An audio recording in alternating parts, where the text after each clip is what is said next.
Қайырлы күн баршаңызға, менің каналыма қош келдіңіздер. Мен бүгін ең оңай қайнатылмай жасалатын аджиканың рецептімен бөлісетін боламын. Видеоны соңына дейін көріп, каналыма тіркеліп кетіңіздер.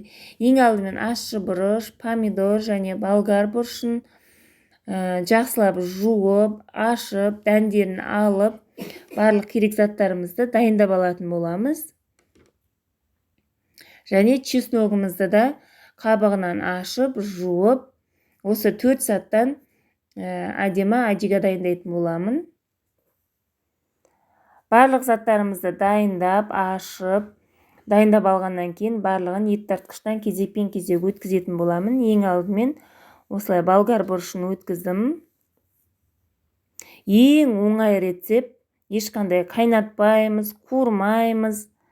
Болгар бұрышын ет тартқыштан өткізіп болғаннан кейін үстіне помидорды өткіздім. Қанша мөлшерде керек екенін описанияға жазып қалдырдым. Сол жерден көрсеңіздер болады.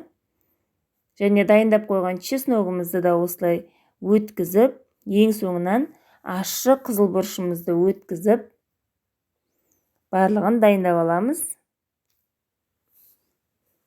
Барлығын өткізіп болғаннан кейін дәміне қарай тұз саламыз және жақсылап араластырамыз.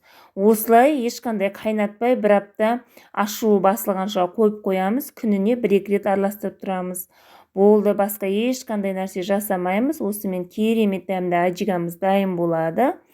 Банкілерімізді булап, аджикамызды құйып, басып тастасақ болады, немесе баклажкілерді жақсылап жуып, соған құйып қойсаңыздар да болады. Ешқандай атылмайды, дәмі бұзылмайды. Дәл осылай жасап көріңіздер. Мен жылда осы әдіспен жасаймын.